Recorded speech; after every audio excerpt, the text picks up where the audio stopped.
하나님 말씀 신약성경 디도서입니다. 다 성경이 끝나가고 있어요. 디도서 2장 11절에서 14절까지 같이 읽도록 하겠습니다. 디도서 2장 12절에서 14절까지 11절부터 같이 읽겠습니다. 시작.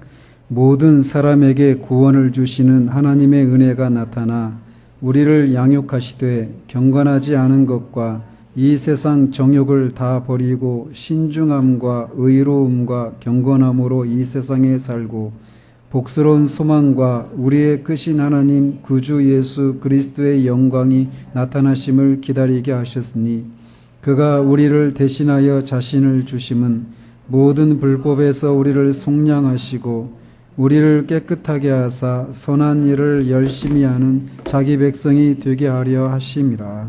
아멘. 오늘은 디도서 또 빌레몬서 되어 있는 성경 같이 다루도록 합니다. 성경이 다 짧은 성경들이어서 분량 크지 않습니다. 먼저 디도서를 보면 이 편지는 1절과 4절에서 말하고 있는 것처럼 사도 바울이 그의 동역자인 디도에게 쓴 편지입니다. 그렇지만 이 디도서도 지난주에 말씀드린 것처럼 디모데 전후서가 2세기 전에 고등 비평학자들에 의해서 이 사도 바울이 저작이 아니다라고 하는 그런 의문을 받았던 것처럼 디도서도 이 편지의 저자가 아니다라고 하는 그런 의문을 제기해 왔었습니다. 하지만 디도서의 본문에 나오는 이 본문에서 분명히 1절이나 4절에서 바울 자신이 썼다라고 하는 명백한 글들이 있고 또 이 편지에서 드러나고 있는 다루고 있는 신학적인 내용도 바울의 다른 서신들과 일치한다는 점에서 비평학자들이 제시하는 그런 의문들은 반박을 받고 있습니다. 따라서 이 편지는 이 본문이 말하고 있는 대로 사도 바울이 그의 동역자 디도에게 쓴 편지가 분명합니다. 디도서는 그레데라고 하는 지역에서 사역하고 있는 디도에게 사도 바울이 쓴 편지예요.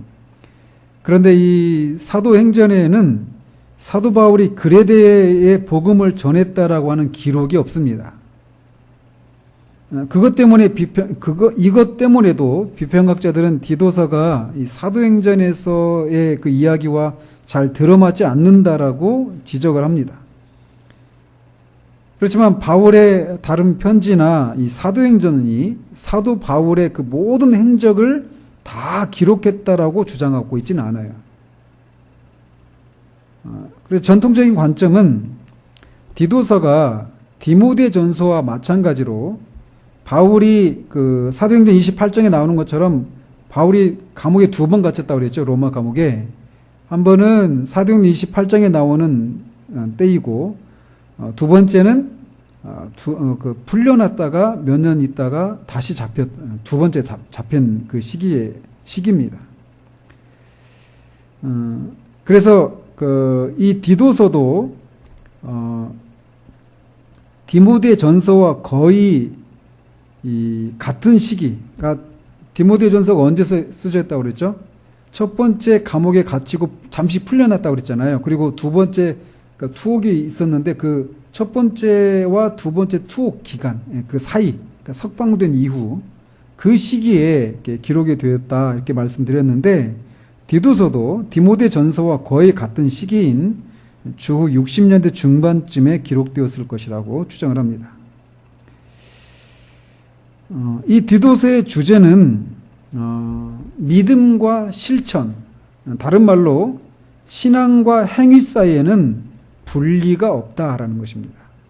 그러니까 그 사람의 믿음이 진짜 믿음이라면 그 믿음에 따른 실천이 당연히 있다라는 것입니다.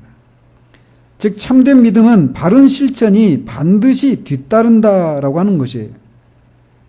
그리고 이 진리는 그리스도인의 삶에도 적용되어야 하고 교회 지도자, 즉 여기서 말하는 감독이나 집사들과 같은 오늘날의 장로들과 집사들과 같은 그런 교회 지도자도 지도자의 자격 조건에도 이게 적용된다라는 것입니다.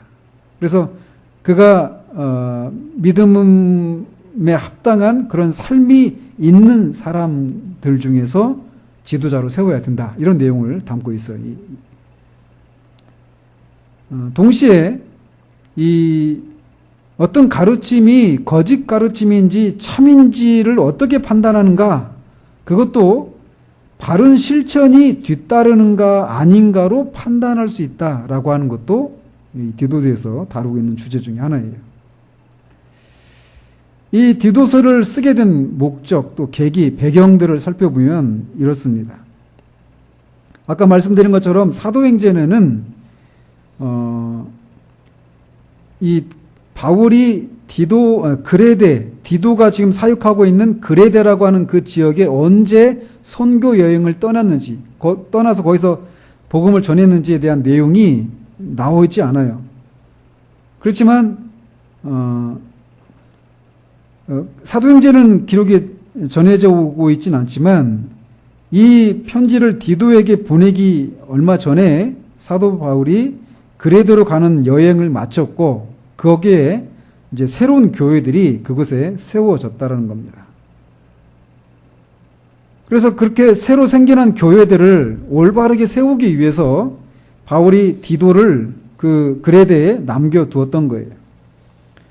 그래서 다른 지역의 신생 교회들에서와 마찬가지로 그레데 지역에 새로 생겨난 이 교회들 가운데 거짓 교사들이 존재했었다는 겁니다.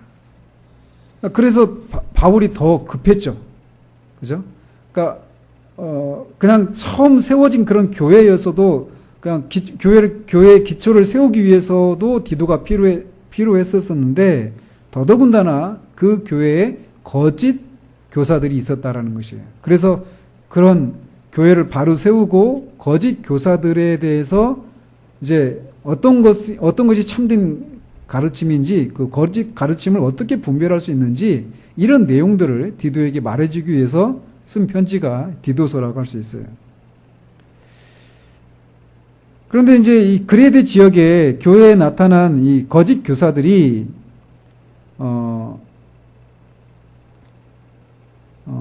어떤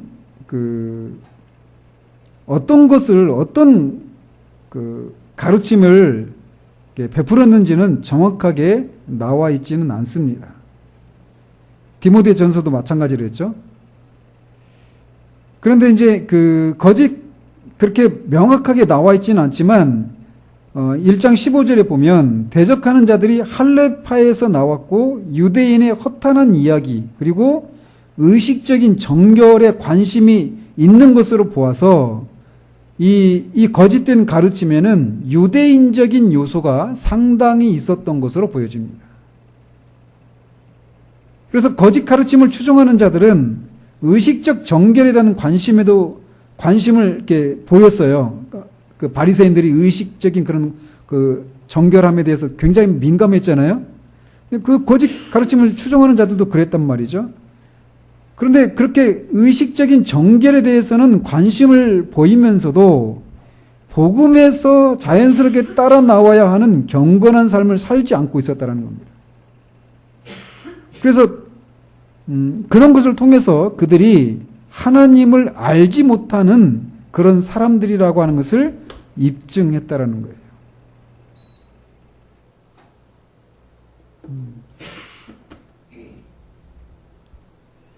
그래서 이런 거짓 가르침은 어떤 면에서는 불경건함을 용인했지만 그 당시 세계에서 그 고대 세계에서 음행으로 소문이 자자했던 글에 대해서는 그 불경건함이 크게 환영을 받았다는 거예요. 그래서 바울은 글에 대해서도 복음이 일상생활 속에서 실제적인 경건을 낳기를 기대하면서 경건한 삶을 살기를 기대하면서 이 편지를 썼던 것입니다. 그러면서 이렇게 바울은 먼저 이 거짓 가르침의 문제를 다루고 있어요. 그리고 그들의 가르침이 거짓이라고 하는 것이 그들의 그 경건한 삶이 뒤따르지 않는 그들의 삶을 통해서 그들의 가르침이 거짓이라고 하는 것을 밝히고 있으면서 동시에 거짓 가르침의 문제만 다루는 것이 아니라 건강한 교회는 어떤 교회인가라고 하는 것을 제시하고 있습니다. 그래서 바울은 이 올바른 그 리더십, 그리고 오류에 대한 올바른 대처, 그리고 그리스도인의 올바른 삶, 또 경건의 원천으로서의 복음을 설명하고 있는 것입니다.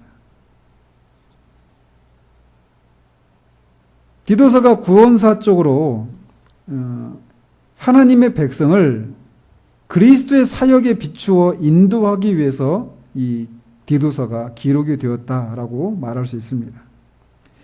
마지막으로 이 디도서에서 다루고 있는 핵심 주제 몇 가지를 살펴보면, 첫 번째로 아까도 말씀드린 것처럼 복음은 본질상 복음을 믿는 신자의 삶 속에서 반드시 경건을 낳는다라는 겁니다.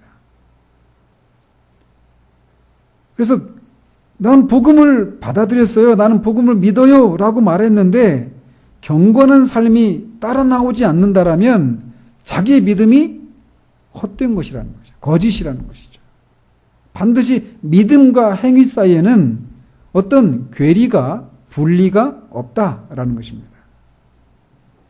따라서 한 사람의 어떤 삶 또는 어떤 그 행동은 그가 진짜 하나님을 안다라고 하는, 그가 하나님을 안다라고 주장하는 것이 사실이다라고 하는 것을 입증하거나 또는 거짓이다라고 하는 것을 입증하는 그런 리트머스 시험지와 같은 것이다 라고 말할 수 있습니다. 또 세 번째로, 경건한 사람들이 장로나 목사로 섬기는 것은 매우 중요하다라고 하는 것을 이 1장 5절에서 9절까지 해서 얘기해 주고 있습니다. 그들의 위치는 교회를 바르게 세우기 위해서 이 경건한 그런 장로와 목사가 섬기는 것이 반드시 요구된다라는 것입니다. 나중에 이제 디도서나 또 디모데 전후서를 하면서 이제 그 목사나 또 장로 또 집사들의 그런 역할들을 우리가 성경적으로 이렇게 배우게 될 테인데, 하나님이 교회에 이런 가르치는 사람들을 두신 이유는 교회를 바르게 세우기 위해서요. 그리고 성도들을 바르게 세우기 위해서입니다. 그래서 경건한 사람들이 이 교회 장로나 목사로 섬기는 것은 매우 중요하다라고 하는 것을 이 디도서에서 말하고 있고요. 네 번째로, 참된 그리스도인의 삶은 복음을 다른 사람들에게 추천해 주는 역할을 한다라는 겁니다.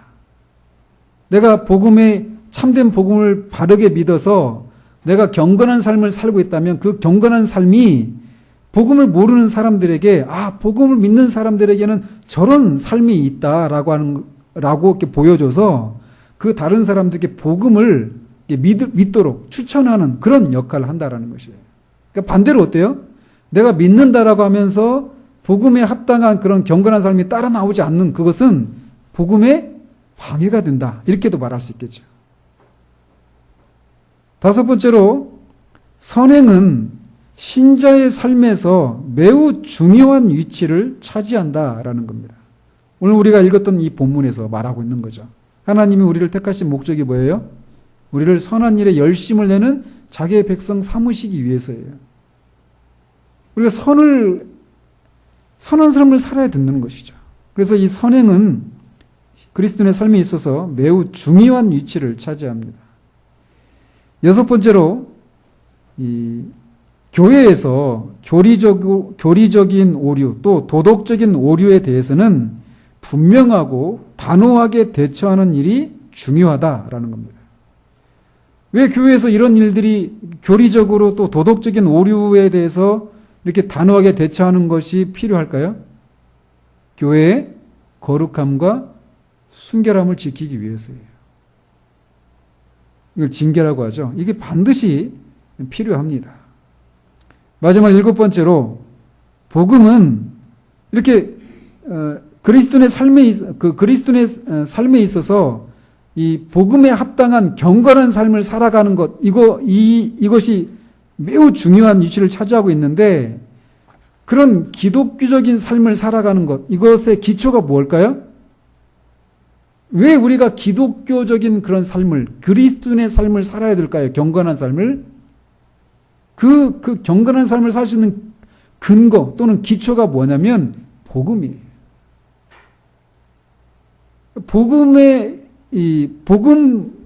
복음은 이렇게 기독교 윤리의 기초다라는 것입니다. 이런 것들이 디도서에서 얘기하고 있는 것들이에요. 뒤에 성경 빌레몬서 1장 16절 같이 한번 읽도록 하겠습니다. 같이 읽습니다. 이후로는 종과 같이 대하지 아니하고 종 이상으로 곧 사랑받는 형제로 둘 자라. 내게 특별히 그러하거든 하물며 육신과 주 안에서 상관된 내게랴. 이 빌레몬서는 1절에서 이렇게 명시적으로 바울과 디모데가 저자라고 언급하고 있습니다. 바울과 디모데가 공동 저자로 언급을 하고 있어요. 그런데 4절부터 보면 이 편지 나머지 전체에 걸쳐서 바울과 디모데, 즉 우리는 이렇게 말하고 있지 않고 1인칭 단수형인 나가 나를 사용하고 있다는 것입니다.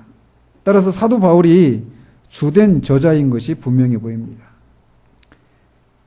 이 편지 제목이 빌레몬서인 이유는 이 편지가 빌레몬이라고 하는 사람에게 보내진 개인적인 편지이기 때문에 그래요. 근데 그런데도 불구하고 이렇게 빌레몬에게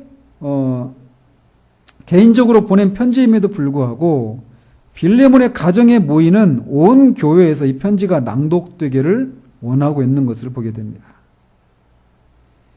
이 편지도 아마 주후 62년경에 기록이 되었을 것입니다. 주후 62년경이 언제죠? 혹시 기억나시나요? 바울이 어디 있을 때일까요? 로마 감옥에 갇혀 있을 때가 주후 62년이에요. 그래서 로마 1차로 로마에 투옥되어 있을 때, 로마 감옥에. 그때 썼던 편지가 뭐죠? 감옥에서 썼던 편지? 옥중서신이라고 하죠. 에필골몬, 이렇게 내 성경을 옥중서신이라고 불러요. 주후 62년, 처음, 로마 감옥에 처음으로 투옥됐을 때, 썼던 편지 중에 하나가 이 빌레몬서입니다. 그런데 이 편지를 보면, 빌레몬서와 함께 골로새서, 에베소서, 이 편지도 같은 시기에 썼는데, 이 골로새서, 에베소서, 빌레몬서 이 세 편지가 두기구라고 하는 사람과 오네시모라고 하는 사람과 함께 보내졌다라고 하는 그런 특징이 있어요. 그리고 그래서 그런 주 62년경에 기록이 되었다는 겁니다. 그리고 이 빌레몬서 이 짧은 성경의 주제는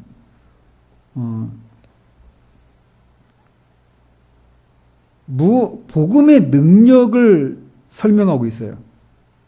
뭘 말하고 있느냐면 어떤 복음의 능력? 복음은 삶을 변화시키고 인간관계에도 영향을 끼치는 그런 능력이 있다라고 하는 것이 빌레몬서의 주제입니다. 1장 11절에 보면 그가 전에는 내게 무익하였으나 이제는 나와 내게 유익함으로 이렇게 말하고 있어요. 그가 누굽니까? 오네시모예요, 오네시모. 근데 오네시모가 전에는 그 오네시모의 주인이었던 빌레몬에게 무익했대요. 쓸모없는 사람이었어요. 쉽게 말해서. 그런데 이제는 바울에게도 그리고 빌레몬에게도 유익한 사람이 되었다라는 거예요. 복음을 받아들임으로 말미암아.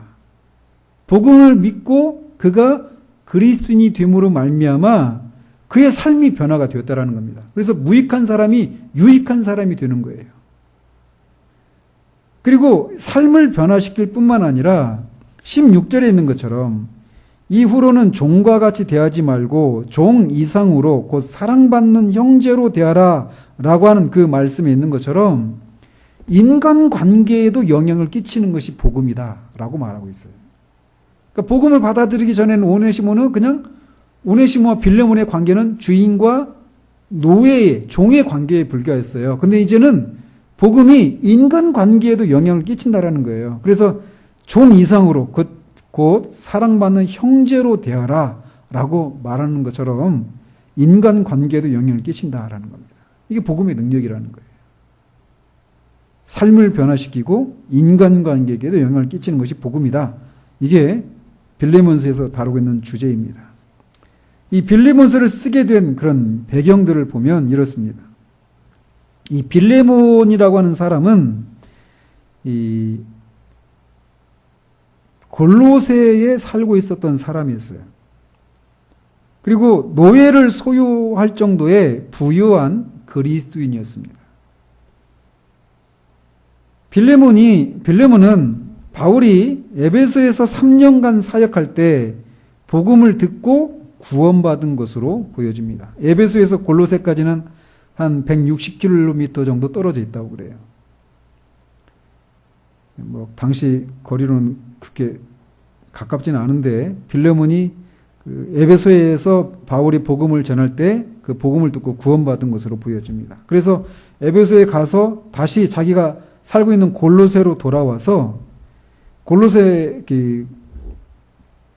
자기 집을 이 그리스도인의 모임, 정기적인 그 모임의 장소로 개방을 했어요.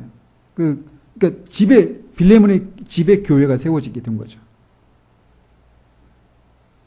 그랬는데 어느 날 빌레몬의 노예 중에 하나인 오네시모가 로마로 도망을 친 거예요.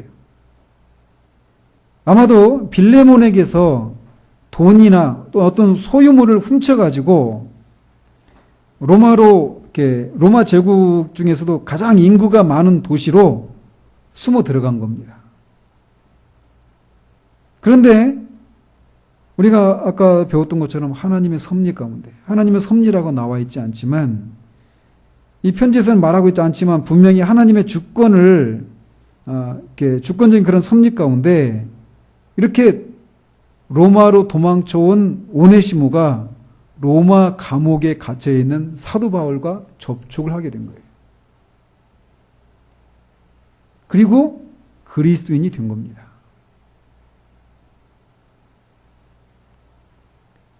그러면서 이 무익했던 도망친 노예였던 오네시모가 복음을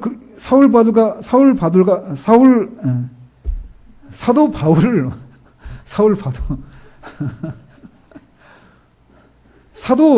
여러분 잠이 탁 깼죠? 사도 바울을 만나서 복음을 듣고 그리스도인이 되었어요. 그러면서 유익한 사람이 된 거예요. 그러면서 그리스도 안에서 계속 성장해 가면서 이 감옥에 갇혀 있기 때문에 복음을 전하는데 제약을 받고 있었던 바울을 돕는 일에 많은 시간과 노력을 할애하게 되었습니다. 그래서 심지어는 바울이 오네시모를 나의 신복이다라고 부를 정도로 상상해 보십시오. 당시 노예. 그러니까 지금보다 이 노예하고 비교할 수 있는 신분이 없어요. 지금 현대사회 속에서는 전혀 공부도 못했겠죠. 그야말로 일자 무식이고 그냥 노예였어요. 노예. 도망자. 거기다가 주인의 돈을 훔쳐가지고. 근데 그 노예였던 사람이 바울을 만나서 바울이 나의 신복이라고 부를 정도로 그런 사람으로 변화된 거예요.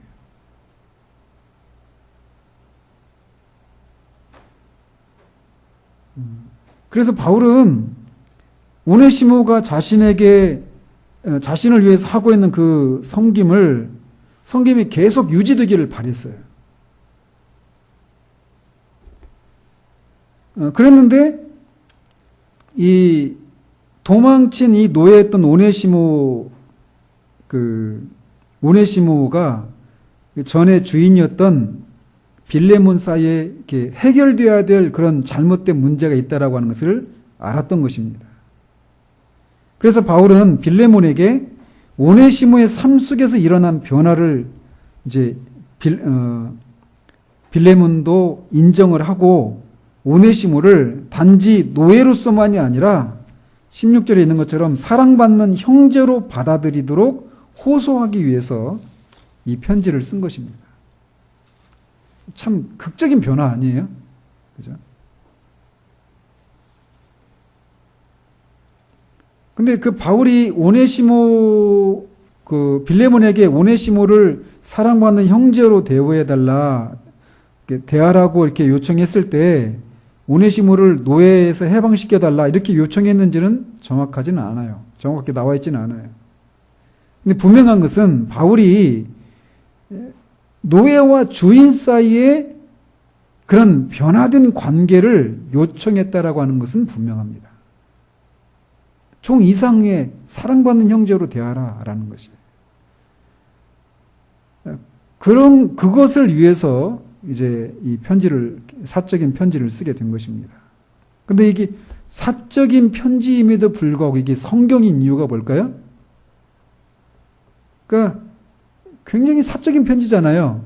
빌레몬이라고 하는 사람에게. 그런데도 이게 그 사적인 편지 속에 어떤 내용이 담겨 있다고 그랬어요? 아까 말씀드린 것처럼 복음은 오네시모라고 하는 사람이 이렇게 바뀌게 만드는, 즉 삶의 변화를 일으키고 또 인간관계에도 영향을 끼치는 것이다. 복음의 능력은. 그거를 이 편지를 읽는 사람들로 하여금 깨닫도록 하기 위함인 거죠. 그래서 성경이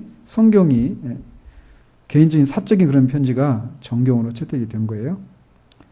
구원사적으로 보면 그리스도인들이 그리스도 안에서 서로를 대하는 태도는 그들을 향한 그리스도의 은혜에 비추어서 변화되어야 한다라는 것입니다.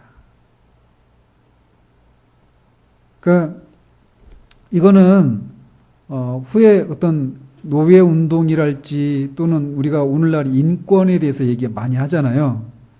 그러니까 모든 인간은 인간으로서의 그런 존엄성에 합당한 그런 대우를 받을 권리가 있다. 이게 인권이잖아요. 근데 그 인권의 그 뿌리는 뭡니까?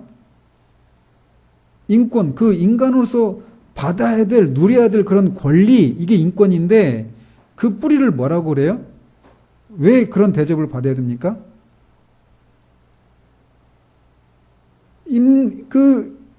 인문학자들은 그 뿌리를 못 찾아요. 그냥 인간이 그냥 타고났다라고 말하는 거예요. 우리는 성경적인 개념 뭡니까? 모든 인간이 그렇게 인간으로서의 그런 존귀와 그런 존엄성을 받아야 될 그런 이유가 뭐예요? 인간을 그렇게 우리가 존중해줘야 될 이유가 뭡니까? 모든 인간이 어떤 걸 가지고 있어요? 하나님의 형상으로 지음받았기 때문이에요. 근데 그래서 모든 그리스도인들, 모든 인류를 우리가 사랑해야 될 이유가 바로 거기 있는 거예요. 하나님의 형상으로 지음받았다라고 하는 거. 근데 복음은 거기서 더 나간다라는 거죠. 하나님의 형상으로 지음받은 것을 넘어서서 우리가 그리스도로부터 받은 그리스도의 은혜에 비추어서 그리스도인들을 서로 그리스도 안에서 서로를 대하는 태도에 그런 변화가 있어야 된다라고 하는 것을 말해주고 있습니다. 마지막으로 이 빌레몬서의 핵심 주제 두 가지를 살펴보면 첫 번째로 이 편지의 핵심에는 화해라고 하는 주제가 있습니다. 근데 이 화해는 첫 번째는 누구와 누구 사이의 화해를 말할까요? 오네시모와 하나님과의 화목. 그리고 이 첫 번째 화목이 있는 거예요. 오네시모와 하나님 사이에 화목이 이루어졌어요. 누구 때문에? 그리스도 때문에. 그리고 또 다른 화해, 두 번째 화해는 뭐가 있어요? 이제 동료 신자와의 화해. 이게 있다라는 겁니다. 그러니까 여기서 이 진정한 화해, 이거는 진정한 용서라고도 할 수 있잖아요. 그죠? 하나님으로부터 용서를 받아야 돼요. 그죠? 근데 그게 다가 아니라는 거예요. 누구와 또 해결해야 돼요? 동료 신자와의 관계 속에서도, 사람들과의 관계 속에서도 화해가 있어야 된다는 거예요. 이런 거 말할 때 어떤 영화 생각나지 않으세요? 밀양이라고 하는 영화 보셨어요? 밀양? 그 밀양에서 말하는 게 그거잖아요. 그 다루고 있는 게. 그죠? 유괴범이 나는 용서받았다. 하나님이. 그 전도연이 가서 용서해 주려고 막 갔는데 자기는 그것 때문에 고통스러운 시간을 보냈는데 그 보면은 나는 거기서 용서받았다. 하나님이. 막 감사하고 있는 거, 기뻐하고 있는 거예요. 그러면서 그가 신앙을 버려버리잖아요. 그죠? 그건 진정한 용서가 아닌 거죠. 그거는 이제 기독교가 말하는 용서가 그런 거다. 이렇게 감독은 말하고 있을지 모르지만 성경에서 말하는 화해는 그게 아니에요. 여기 나와 있는 것처럼. 하나님과의 화해가 있어야 되고 동시에 동료 인간 사이에, 특별히 신자들 사이에 화해가 있어야 된다. 이게 빌레몬서에서 다루고 있는 첫 번째 주제입니다. 두 번째는 빌레몬이 아까 말씀드린 것처럼 그 바울이 빌레몬에게 그렇게 오네시모가 계속해서 자신의 신복의 역할을 할 수 있도록 해달라. 그리고 오네시모가 가면 이 종 이상으로 사랑받는 형제로 대우해달라. 이렇게 부탁을 하잖아요. 그걸 요청하고 있는 편지잖아요. 그런데 그렇게 하고 있는 그렇게 해달라고 하는 근거가 뭐냐라는 겁니다. 그 근거는 뭐냐? 사랑이라는 거예요. 사랑.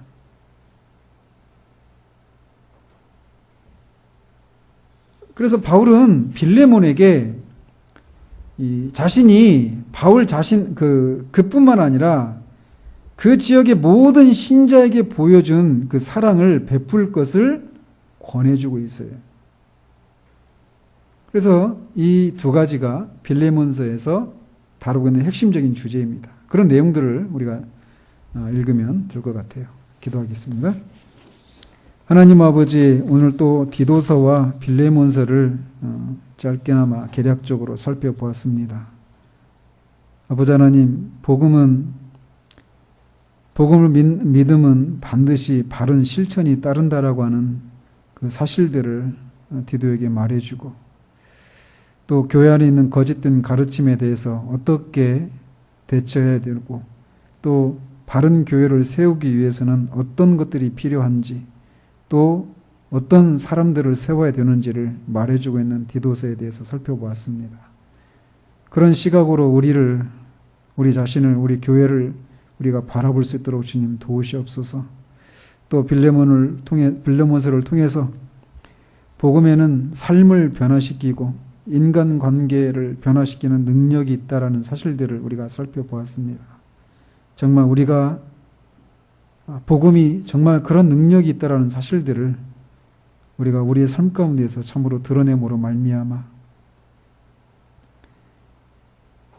정말 복음이 그냥 관념과 사변에 머물러 있는 것이 아니라 정말 삶을, 존재를 변화시키는 그런 능력이라는 하는 것을 우리의 삶을 통해, 존재를 통해 드러내는 우리들 될 수 있도록 주님 도우시기를 원합니다. 예수 그리스도 이름으로 기도합니다.